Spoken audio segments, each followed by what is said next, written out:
रात भर चाहे मैं कितना भी सो लूँ, लेकिन सुबह की नींद सबसे प्यारी लगती है मुझे। Good morning. मौसम बहुत ठंडा हो रहा है। लेकिन इस ठंड में मेरा तो बिल्कुल भी मन नहीं किया मेरे रज़ाई से निकलने का। लेकिन फिर याद आया कि भाई आज तो हुंदर नुब्रा वैली जाना है, तो मैं फटाफट से सज के अपनी मॉर्निंग टी ले आती हूँ। पहाड़ों को देखकर चाय पीते पीते पता ही नहीं चलता कि मैं कब ब्रेकफास्ट के लिए लेट हो जाती हूँ। तो थोड़ा नाश्ता करके बाकी का बंदरों की तरह भर लेती हूँ, क्योंकि आज का सफ़र काफ़ी लंबा जो होने वाला था। जैसे कि मैंने अपने पिछले व्लॉग में बताया था कि ये एक ग्रुप ट्रिप है, लेकिन मेरे साथ के लोगों ने साफ मना कर दिया कि उन्हें कैमरा में ना लूं, तो उनको कैमरा से छुपते छुपाते मैं अपने इस सफ़र की शुरुआत करती हूँ। इन पथरीले खूबसूरत रास्तों से गुजरते हुए मुझे अचानक से ये खूबसूरत नज़ारा देखने को मिलता है। शायद आप लोगों को नहीं पता, लेकिन मैंने अपनी लाइफ में आज से पहले कभी स्नो नहीं देखी। अब आप लोग इससे ही अंदाज़ा लगा लो कि मैंने कैसी उछल कूद मचाई होगी इस नज़ारे को देखकर। यार मैं एक बात ना बचपन से सुनती आ रही हूँ कि जो चीज़ दूर से देखने में जितनी अच्छी लगती है उतनी पास से नहीं होती। लेकिन जितना मैं इस खूबसूरत नज़ारे के करीब आती गई, इसकी खूबसूरती और बढ़ती गई। और देखते ही देखते मैं दुनिया के सबसे ऊंचे मोटरेबल रोड पर पहुंच जाती हूँ, जहाँ हमारी फोर्स ट्रैवलर कुछ देर के लिए रुकती है। सो फाइनली खरदुंगला आ चुके हैं और इसकी हाइट है 17,982 फीट। समझ नहीं आ रही है। यहाँ आकर सभी लोग इसके सामने फ़ोटोज़ क्लिक करवाने लगते हैं, तो मैं भी एक दो पोज दे ही देती हूँ। लेकिन मेरे अंदर एक्साइटमेंट तो ज़्यादा स्नो के साथ खेलने की थी। आई एम श्योर आप में से काफ़ी लोगों ने स्नो पहले देखी होगी, लेकिन मेरी वाली अलग थी। हाँ भाई, सच में अलग थी। सूरज की रोशनी से इतना चमक रही थी कि कोई उसे नज़र उठा के ना देख सके, और मेरे छू लेने से ऐसे पिघल गई जैसे जाकिर खान। बिल्कुल भी एक्सपेक्ट नहीं किया था कि यहाँ पे स्नोफॉल मिलेगा, क्योंकि मई जून के टाइम में इतनी गर्मी होती है हर जगह, बट लद्दाख में थोड़ा ठंडा मौसम रहेगा मुझे जितना पता था। बट स्नोफॉल, मेरे मुंह से धुआं निकल रहा है ठंड का। पर मुझे ठंड नहीं लग रही क्योंकि यहाँ पर धूप पड़ रही है, सूरज बिल्कुल मेरे सिर के ऊपर है यहाँ पे, तो मुझे बिल्कुल भी ठंड नहीं लग रही। आजा निहाल भाई। बिल्कुल भी ठंड नहीं लग रही है किसी को। इनको देखो, इनका कैप। इधर ठंडी नहीं है, मुझे खाली मैंने बर्फ ग्लव्स है। भी नहीं पहने हुए हैं। अभी ऊपर जा रहे हैं, वहाँ से मजा आएगा फिर। वहाँ ठंड होगी ज्यादा। हाँ, और ठंडी होगी उधर। अरे भगवान। तो अभी थोड़ा सा जाम लगा हुआ है इस साइड में, तो हम इसलिए हमारा वेट कर रहे हैं। थोड़ा जाम निकल जाएगा तो हम अपनी गाड़ी थोड़ा सा आगे बढ़ाएंगे, और तब तक कुछ फोटो वगैरह क्लिक कर रहे हैं यहाँ पे। और टाइम बच चुका है, टाइम आ चुका है जाने का। चलो भैया निकलते हैं। यहाँ और वक्त बिताने की चाहत तो थी, लेकिन आगे अभी काफ़ी लंबा सफ़र जो तय करना था, तो मैं इन प्यारे मोमेंट्स को अपने दिल में सजाकर अपने आगे का सफ़र कंटिन्यू करती हूँ। अरे याद है आप लोगों को शुरुआत में मैंने जो फूड कैरी किया था, वो थोड़ा थोड़ा करके ख़त्म हो जाता है, और ये पहाड़ों के गोल गोल चक्कर काट के मेरा तो सर ही घूमने लगता है। भला हो हमारे ड्राइवर भैया का जो हमें सीधा यहाँ ले आते हैं। ये सब यहाँ पे खाना खाने के लिए रुके हुए हैं, और मैंने अभी अपने लिए नूडल्स ऑर्डर कर दिए खाने के लिए, क्योंकि आज सिर्फ चाइनीज़ ही मिल रहा था। तो फिर मैं नूडल्स ले, क्योंकि कुछ हल्का खाना ही ठीक है। क्योंकि यहाँ की जो रोड्स हैं, जैसे हम जहाँ से आए वो इतनी ऊंचाई से हैं। जहाँ माउंटेन दिख रहा है ये, यहाँ पे ये वाला, सॉरी ये वाला माउंटेन जो है, मतलब इतनी ऊंचाई से हम आए, तो गोल गोल चक्कर खाते खाते इतना सिर में इतना दर्द हो गया था, सिर इतना घूम रहा था। अब इतनी खुशी हो रही, चलो फाइनली आगे थोड़ा हाँ रेस्ट करने को मिलेगा। बीच बीच में काफ़ी जगह रुके थे, बट सिर्फ 5-10 मिनट के रुके थे, क्योंकि रास्ता भी इतना ज़्यादा गोल गोल गोल गोल घूम घूम के सिर में दर्द हो गया, सिर इतना भारी हो गया। मैं तो बहुत थक गई थी रास्ते में ही। तो यहाँ पे क्या सीन है, जैसे अगर हवा चलती रहेगी बहुत तेज़, अगर हवा चल रही है तो बहुत ठंड लगेगी और ब्रीदिंग प्रॉब्लम भी होती है। और अगर लेकिन हवा नहीं चल रही है, अब जैसे कि हवा नहीं चल रही है, लेकिन थोड़ा ठंडा मौसम है यहाँ पर भी, तो उससे क्या है इतनी प्रॉब्लम नहीं होती है। तो थोड़ा अच्छा लग रहा है मुझे यहाँ पर। थोड़ी देर यहाँ रेस्ट करूँगी, थोड़ा बैठूँगी, फिर कुछ खाऊँगी। तो मैंने चाउमीन ऑर्डर की है, क्योंकि सिर्फ आज चाइनीज़ ही मिल रहा था खाने के लिए। तो देखती हूँ, एटलीस्ट इतनी तो ठीक हो गई, खा लूँ मैं।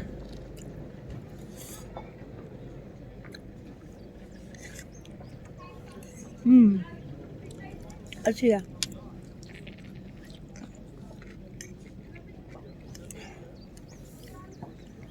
बहुत भूख लग रही है मुझे तो।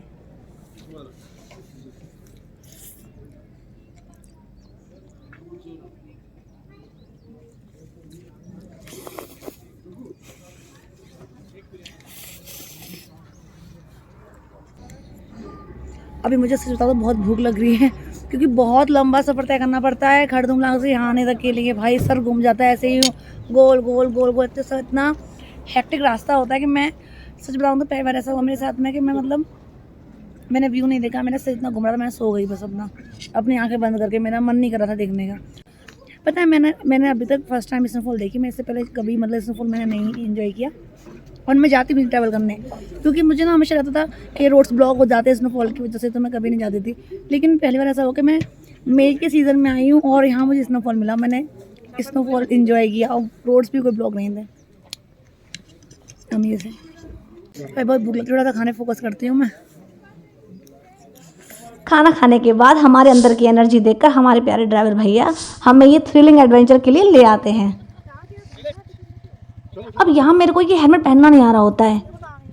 ये भैया दिख रहे हैं जिनके पास मैं जाती हूँ हेलमेट के लिए, ये भैया हैं आगरा से। वैसे तो इन्होंने मुझे सेल्फ ड्राइव करने के लिए मना किया था, लेकिन देखते ही देखते मेरी इनसे दोस्ती हो जाती है, तो ये मुझे सेल्फ ड्राइव कर लेने देते हैं।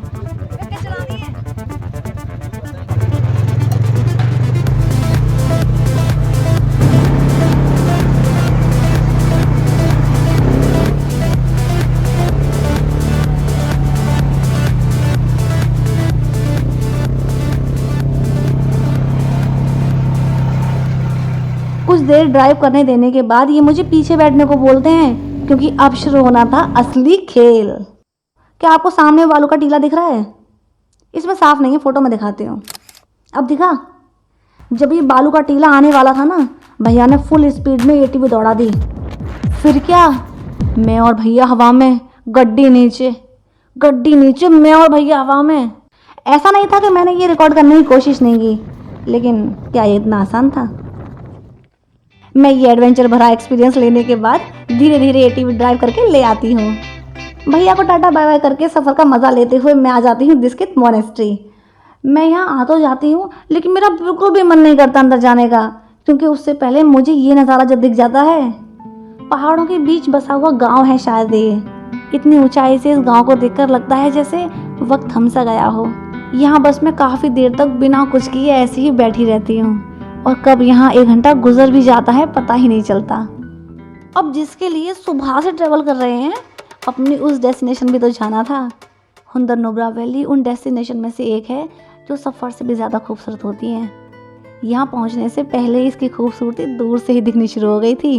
इतने खूबसूरत सैंड ड्यून्स, रंगीन पहाड़ और उनसे बहता ये पानी, ऐसा लग रहा था मानो जैसे किसी पेंटिंग के अंदर आ गई हूँ मैं।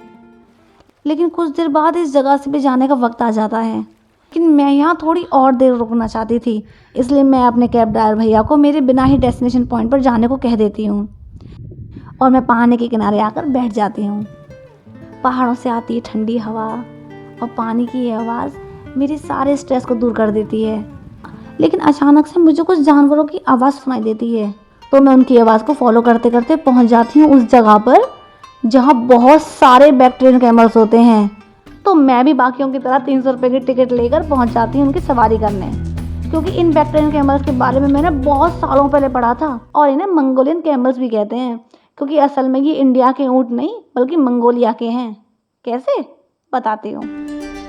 1870 में व्यापारियों का काफिला इन्हीं बैक्टीरियन कैमल्स के साथ ट्रैवल किया करता था, और नुब्रा वैली सिल्क रूट का एक स्टॉपिंग पॉइंट हुआ करता था, जहाँ ये व्यापारी लोग कुछ देर के लिए आराम किया करते थे। और ये बैक्टीरियन कैमल्स इनका और इनके सामान का बोझ उठाते उठाते थक जाते और कुछ तो जख्मी हो जाते, तो ये व्यापारियों का काफिला जख्मी ऊँटों को यही नुब्रा वैली में छोड़कर अपने सफ़र के लिए आगे बढ़ जाते। लेकिन नुब्रा वैली के लोगों ने जब इन जख्मी बैक्टीरियन कैमल्स को देखा तो उन्होंने इनकी देखभाल की और खूब ख्याल रखा। तब से बैक्टीरियन कैमल्स लद्दाख का ही हिस्सा बन गए। लेकिन आप लोग जब इनकी सवारी करें नुब्रा वैली आओ ना, तो उन्हीं डबल हम कैमल पर बैठना जो जख्मी ना हो, क्योंकि हमें उन व्यापारियों की तरह नहीं बनना जो उन्हें जख्मी करके छोड़ गए। बाय द वे, मेरे बैक्टीरियन कैमल के पास जो ये हैंडसम सा कैमल है ना, मेरा इसके साथ फ़ोटोज़ क्लिक कराने का बहुत मन था, लेकिन फिर लगा कि ही इज़ नॉट इंटरेस्टेड। लेकिन थोड़ी बातचीत हुई, फिर थोड़ा हंसी मजाक करके मैं वहाँ से निकलकर अपने हुंदर वाली प्रॉपर्टी पर आ जाती हूँ, क्योंकि मैं पूरी 2 रात यहाँ टेंट में स्टे करने वाली हूँ, जो कि मेरी लाइफ का फर्स्ट एक्सपीरियंस होगा। तो ये सब तो नेक्स्ट व्लॉग में देखना। तो दोस्तों, आज का व्लॉग यहीं ख़त्म होता है। व्लॉग अच्छा लगा हो तो थोड़ा सा प्यार, थोड़ा सा साथ और मिलते हैं नेक्स्ट व्लॉग में।